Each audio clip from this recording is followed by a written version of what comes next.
नमस्कार दोस्तों, मैं टोडा अपना के सक्सेना अदालत जनता की आमने सामने में आप सबका एक बार फिर से स्वागत है।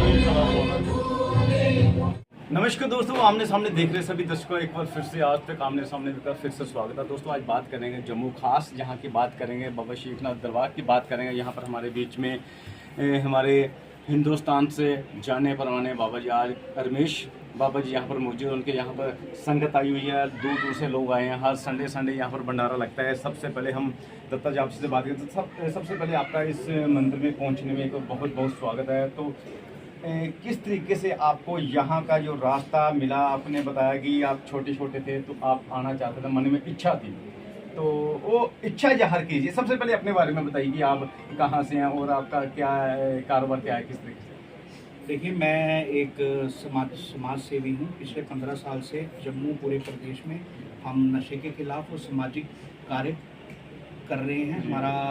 हमारी ऑर्गेनाइजेशन है जिसका नाम है कोटली वेलफेयर ट्रस्ट, उसका भी मैं जम्मू कश्मीर का अध्यक्ष हूँ। एक राष्ट्रीय पशुराम परिषद अभी जिसमें योगी आदित्यनाथ जी और हमारे पंडित जो यूपी के राज्य मंत्री हैं सुनील बराला जी, उन्होंने हम दिल्ली से चयन किया है। मुझे जिम्मेदारी दी है महासचिव महामंत्री की जम्मू कश्मीर की, और ये जीवानंद शर्मा जी ये राष्ट्रीय पशुराम परिषद जम्मू कश्मीर के प्रधान हैं। महासचिव जो हैं वो किसी पार्टी के भी या किसी संस्था? नहीं, ये संस्था है नेशनल लेवल की, एक पूरे हिंदुस्तान में हर एक भारत में पूरे हर एक इसका काम है सनातन का सशक्तिकरण करना, हर जगह सनातन को पहुंचाना और गुरुकुल को एस्टैब्लिश करना और बच्चों को नशे से दूर रखना और एक सनातन की जितनी भी मतलब संस्कार हैं वो लोगों जन जन तक पहुंचाना, ये इसका लक्ष्य है। अभी हाल ही में कल क्या मैं न्यूज़ अगर आप पढ़ोगे तो मैं आपको भेज भी दूंगा। यूपी में जलालाबाद था जिसका नाम था, जलालाबाद का नाम परशुरामपुरी रखा गया। वो हम अमित शाह माननीय हमारे जो गृह मंत्री हैं अमित शाह, हम बड़ी देर से इस जद्दोजहद कर रहे थे, पूरी राष्ट्रीय पशुराम परिषद की पूरी टीम जद्दोजहद कर रही थी। तो उन्होंने कल ही एक गृह मंत्री होम मिनिस्ट्री ने ऑर्डर निकाला, जलालाबाद का नाम परशुरामपुरी रखा गया। तो इसके लिए हमारे सभी सनातन प्रेमियों को, समस्त भारतवासियों हिंदूवासियों को बहुत बहुत शुभकामनाएं। जी बिल्कुल। इस तरह का कार्य हम कर रहे हैं ताकि एक सनातन जन जन तक पहुंचे और हम जो मतलब वैल्यूज़ हैं, और रमेश जी जैसे जो हमारे संत हैं जो इतने बड़े जम्मू में लोगों को जितने भी सत्संगी हैं उनका एक वैल्यूज़ डाल रहे हैं और उनको सनातन के संस्कार डाल रहे हैं, हम इनके संत जनों का भी आभारी हैं। और मैं पर्सनली बहुत सारे पीठों के साथ भी जुड़ा हुआ हूँ, जैसे निरंजनी अखाड़ा हो गया, चूना अखाड़ा हो गया या गोवर्धन पीठ हो गया। इन सभी के जो आचार्य महामंडलेश्वर हैं, अभी जब महाकुंभ भी लगा था तो हमने अपनी 40 दिन की सेवाएं भी दी थी। और राष्ट्रीय पशुराम परिषद का एक बहुत बड़ा 12 एकड़ में प्रयागराज में एक बहुत बड़ा कैंप भी लगा था, जहां लाखों श्रद्धालु, जहां गृह मंत्री मोदी जी, श्री रविशंकर जी, गवर्नर जितने थे सभी वहां पे आए और उन्होंने वहां पे परशुराम जी की पूरी हमने उनको परिचित करवाया अपनी परिषद के कार्यों से। अगर हम जैसा यूथ की बात करें, क्या यूथ को सत्संग के लिए आना चाहिए यहाँ पर? क्योंकि यूथ को स्कूलों में स्टडी तो करते हैं, सत्संग उनके लिए कितना जरूरी है? देखिए, बिल्कुल ज़रूरी है। आज तक कभी ऐसा नहीं हुआ हमने सिर्फ औरंगज़ेब ही पढ़ाया गया, हमें टीपू सुल्तान पढ़ाया गया, हमें कभी शिवाजी नहीं पढ़ाए गए, कभी मराठा अंपायर नहीं बताया गया, कभी संभाजी राव जी का शहादत नहीं बताई गई कि उन्होंने कितना देश की आन बान शान के लिए कार्य किया। तो ये कहीं ना कहीं हमारी इसमें भी लड़ाई है कि जो हमारा यूथ है गुरुकुल को ख़त्म किया गया। ये एक सोची समझी साजिश थी कि जो हम हिंदू हैं, हम जो संस्कार गुरुकुल हम में डालते थे उनसे कैसे लग रहे हैं। आज भी जो मैं देखूं जितने भी IAS हमारे ब्यूरोक्रेट्स हैं, तो अम्बाला कुरुक्षेत्र के पास एक गुरुकुल है, उसमें एडमिशन ही नहीं मिलती। उसका इतना UPSC से भी हाई लेवल का एक एंट्रेंस एग्ज़ाम होता है जहाँ पे बच्चे पढ़ते हैं और गुरुकुल के पूरे संस्कार सीखते हैं और वो बच्चे फिर वही इसरो के साइंटिस्ट बनते हैं। जो सारा ये टेक्नोलॉजी और कन्वेंशनल जितनी भी चीज़ें ईजाद हो रही हैं, आप देखो आज अगर नासा कर रही है, नासा में हमारी कल्पना चावला हो या अभी शुक्ला जी जो गए हैं तो वो सारे हिंदुस्तानी हैं। तो ये सब चीज़ें मैं आपको बता दूं कि यही चीज़ है, हम गुरुकुल को इस्टेब्लिश करना। और बड़ी जल्दी हमारे प्रधान जी ने ये संकल्प लिया है कि हम जम्मू कश्मीर में भी एक गुरुकुल की स्थापना करने जा रहे हैं, राष्ट्रीय परशुराम परिषद की, जिसमें बच्चों को सारे जो 16 संस्कार हैं और जितनी भी हमारे सनातन की जो वैल्यूज़ हैं वो सारी सिखाई और पढ़ाई जाएगी। चलते चलते फिर लास्ट सवाल कर सर, नशे को लेकर हम बात करें तो नशे को लेकर आपने कितना काम किया और उतना लोगों में असर कितना रहा और आप कितने कामयाब रहे? देखिए, सही, ये बड़ा अच्छा प्रश्न किया आपने। हमने कार्य तो बड़ा किया, हमने रैलियाँ भी निकाली, सेमिनार्स भी किए, नुक्कड़ नाटक भी किए, घर घर तक चेतना भी जगाई, मगर उससे फ़ायदा नहीं, बड़ा कम फ़ायदा हुआ, रिडक्शन हुई। आप आए दिन पेपर उठाओ, आप देखो यहाँ से चिट्टा पकड़ाया जा रहा है, यहाँ से अफीम पकड़ो रही है, यहाँ से ये मतलब निकोटिन मेडिसिनल ड्रग्स पकड़ो रहे हैं। हर दिन अखबार हमारी बढ़ी रहती है। दैट मीन्स कि ये कितने रैपिड स्टेज में इंक्रीज कर रहा है हमारे युवाओं को। इसके जिम्मेदार कौन है? इसके जिम्मेदार हम खुद हैं, हमारा समाज खुद है। पहले हमने अपना घर देखना है, अपने घर में पहले हम अपनी फैमिली देखें कि मेरी फैमिली मंदिर स्वामी जी का आशीर्वाद लेने आ रही है कि नहीं आ रही है। मैं अगर खुद आ गया हूँ, जैसे कि मैंने बोला, हमारी दादे या माताएं या मातृशक्ति है, सबसे बड़ा रोल युवाओं को दूर रखने की, क्योंकि बच्चा, माँ को सब पता रहता है। बाप पूरे सुबह से लेकर रात तक काम के सिलसिले में बाहर रहेगा, भाई बाहर रहेगा, मगर माँ, जो माँ है, माँ को अपने बच्चे की पूरी, और माँ ही मैंने देखा कि पर्दा डालती है। नहीं, हमने मैक्सिमम ऐसे, जब हमने माताओं को बताया कि आपका बच्चा गलती से इन्वॉल्व हो गया, हमने इसको, नहीं जी हमारा बच्चा करता ही नहीं है, हमारा बच्चा ये नहीं है। पानी जब सिर से ऊपर हो जाता है, जब वो उसी माँ को फिर पीटता है नशे की हालत में पैसे लेने के लिए, तब वो माँ दुखी होकर हमारे तक पहुँचती है। वो कहती है कि नहीं, आप सही थे, अब मैं क्या करूँ, अब मैं कहाँ जाऊँ, अब तो उसने घर के बर्तन भी बिक गए हैं उसके नशे की आदतें पूरे करने के लिए, अब कैसे इसको वापस ले आए। तो हम, ये चीज़ हमारा अपना रोल, और मैं स्वामी जी से भी ये अनुरोध करता हूँ कि आप जैसे अपने प्रवचन में जब भी आपको मौका मिले, मातृशक्ति को ज़रूर समझाइए कि जैसे ही आपको नोटिस हो, तुरंत अपने बच्चे को रिहैबिलिटेशन सेंटर में, क्योंकि ये नशा ऐसा है, ये ऐसा नहीं है कि एक बार जैसे एक शराब का नशा कि आपने कंज्यूम किया तो उस पर आप कंट्रोल करो। ये नशा ऐसा है, इसमें अगर आपने एक बार गलती से लिया तो आपका बच्चा एडिक्ट हो गया, एक बार लेने से ही वो एडिक्ट हो गया, वो कभी नहीं छूटेगा। फिर इससे पहले कि वो पूरा बच्चा भी तबाह हो और आपकी फैमिली भी पूरी तबाह हो, आप उसका प्रॉपर इलाज करवाइए, हम तक आइए, हम बताएंगे उसकी काउंसलिंग करके कहाँ लेके जाना है, कैसे इलाज होगा, और उसको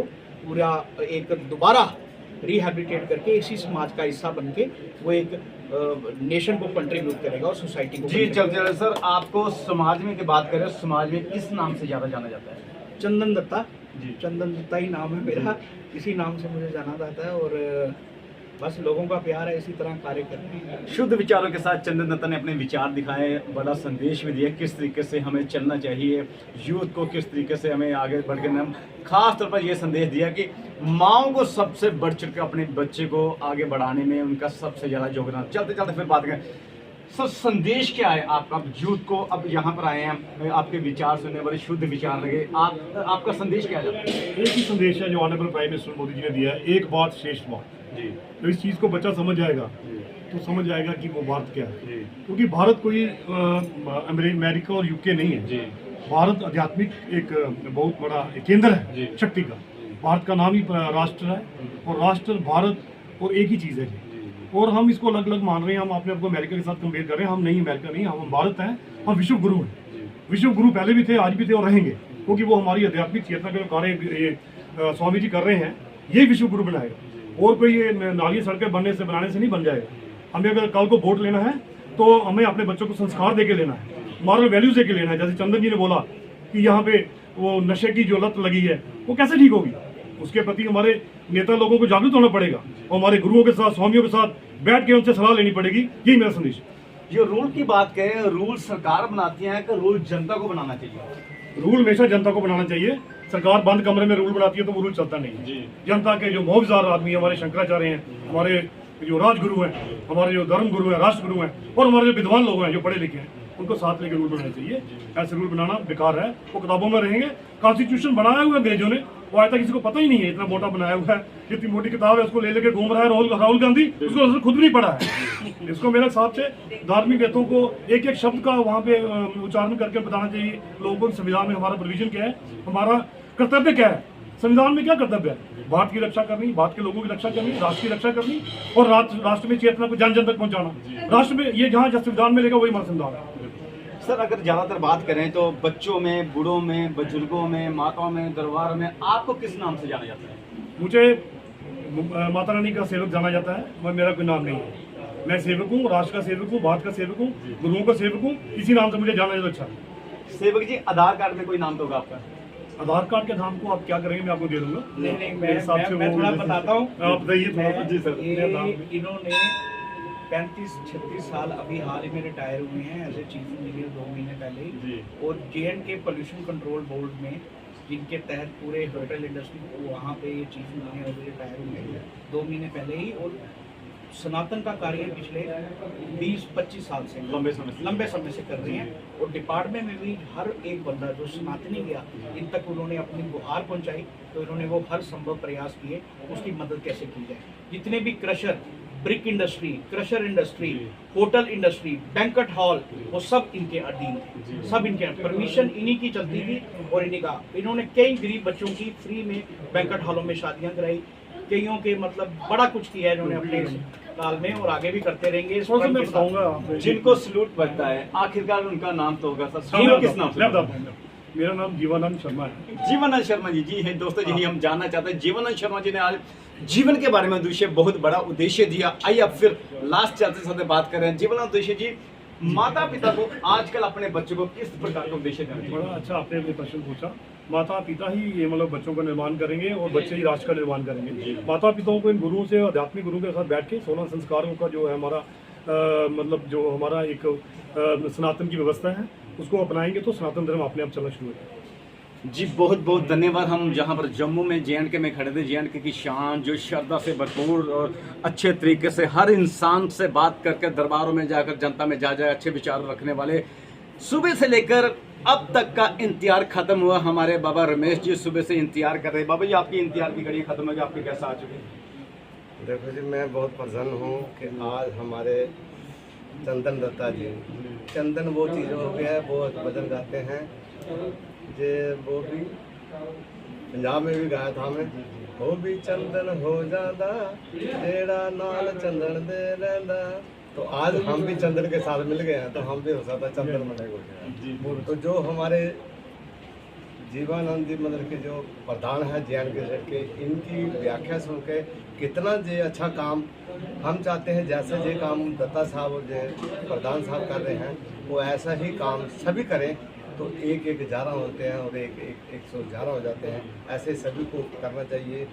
धर्म का काम, सनातन का काम, गरीबों की मदद, जो काम का बीड़ा ने उठा हुआ है। और आज हम सुबह के जब बोला कि आना है तो हमारे मन में बड़ी खुशी की तरंगें चल रही थी। आज तरंगें बारिश ने भी इंद्र देवता ने प्रसन्न होकर बता दिया कि आज इतनी वर्षा। और फिर पता चला कि कहीं प्रोग्राम कैंसिल तो नहीं हो गया। मैं कैंसिल कहाँ होता है, जब आ रहे हैं ये भोलेनाथ हैं, ये सब चीज़ के मालिक हैं, ये नागेश्वर देवता का स्थान है। और महाशिवरात्रि का उत्सव होता है, महागुरु पूर्णिमा का उत्सव होता है और छोटे मोटे कार्यक्रम चलते रहते हैं। हमारी यही सोच होती है, जैसे चंदन जी ने बोला है, दत्ता साहब ने बोला है कि जहाँ पर ज्ञान देना चाहिए, हमारी यही सोच होती है। इस दरबार में बूढ़े कम और बच्चे ज़्यादा आते हैं। हम बेटियों को नंगे सिर नहीं आने देते हैं। और जो ड्रेस जो हमारे सनातन धर्म में मंदिरों में पहन कर जाना चाहिए, हम पैंट कमीज हो ठीक है, कैपरियाँ डाल के मैं मंदिर में नहीं आने देता हूँ, नंगे सिर किसी को नहीं आने देता हूँ। ये मैं असूल घर से ही शुरू करता हूँ। अगर कोई भी कानून अगर हम अपने घर से शुरू करेंगे तो बाहर वाले भी मानेंगे। तो आज मैं इनका बहुत बहुत धन्यवाद करता हूँ। बहुत खुश हूँ कि जिन्होंने हमारे नागेश्वर दरबार में आकर इतना टाइम दिया है। इनके पास टाइम तो नहीं होता है लेकिन फिर भी टाइम निकाला है। भगवान इनको और कामयाब भी दे और बुलंदी पर ले जाए। और मैं चाहता हूँ छाना मिसाना जब भी मैं इनको याद करूँगा जे आएंगे, अब मेरे को लगता है। तो बाबा जी एक बड़ा प्रश्न भी है और आपको उत्तर भी देना पड़ेगा, आपको संदेश भी ऐसे कहा जा सकता है। लोग बीमार होते हैं, बहुत जल्दबाजी में होते हैं तो डॉक्टर के पास जाती हैं, या कहीं DC ऑफिस में, SSP ऑफिस में काम होता है तो वहाँ पर लोग घंटों खड़े रहते हैं। तो काम का इंतजार के हमारे काम होगा, चाहे 2 दिन लगे, काम करवा के जाना। आपके पास संगत आती है, सबसे ज़्यादा काली होती है। बाबा जी सबसे पहले मेरा देखिए, आप उन लोगों के लिए आपका क्या संदेश है? देखो, नानक दुखिया सब संसार, दुनिया तो दुखी है, लेकिन मैं खुद देख चुका हूँ कि मैं बीमार था तो डॉक्टरों ने मेरे को भी रुकने के लिए बोला था, लेकिन ये डॉक्टर भी बने हुए हैं और दरबार भी बने हुए हैं। राम जी का भाई जब लक्ष्मण मोर्चित हुआ तो उन्होंने भी अपने दुश्मन के घर से वैद्य को उठवा कर लाया। उन्होंने भी बोला था कि इनको एक दवाई चाहिए, वो संजीवनी बूटी है वो लाइए और उसका रस जो है सुखाया जाए या पिलाया जाए, सारा चीज हो जाए। डॉक्टरों की ज़रूरतें थी जो वो सतयुग में भी चलती, आज भी ज़रूरतें हैं, लेकिन इस दरबार में जो भी आता है, लेकिन मैं सबको बड़े प्यार से टैकल करता हूँ। किसी को जल्दी होती है, मैंने तो पैसे ले नहीं रखे हैं, मैं सबको बोलता हूँ भाई सब्र से, कोई जल्दी ठीक हो जाता है, कोई बाद में ठीक होता है। मैं नहीं ठीक करता हूँ, ठीक करने वाला वो मेरा मालिक है, मेरे गुरु महाराज हैं। मैं उनकी दुआओं से इनको करता हूँ, झाड़ा फूक करता हूँ। ये ठीक होते हैं नहीं होते हैं मैं नहीं बोलता हूँ, इनको ही पता होगा। मैं अपने मुंह से नहीं बोलता मैंने किसी को ठीक किया या नहीं किया, लेकिन जल्दी जो होती है हम पुलिस में रुक जाते हैं, डॉक्टरों के पास रुक जाते हैं, लेकिन दरबार में जितना बैठोगे उतना ही फल मिलेगा। लेकिन जल्दी मिल जाते हैं और जल्दी में आते हैं। फिर भी मैं चाहता हूँ जैसी जैसी सोच है जैसा जैसा भाव वैसे करते हैं। जी बाबा जी, बहुत बहुत आपका धन्यवाद। एक बार फिर से हमने अच्छे विचार सुने। उम्मीद है कि जो भी इस वीडियो को चैनल को लाइक करेगा, सब्सक्राइब करेगा। ये विचारों के साथ हमारे J&K में आज यहाँ पर आए हैं। विचारों के साथ जितने माता पिता बूढ़े बुजुर्ग हो गए, विचारों को जरूर देखेंगे, सुनेंगे, उस पर अमल जरूर करेंगे। बाबा जी के साथ मैं आपका अपना SK सक्सेना J&K से आज तक आमने सामने।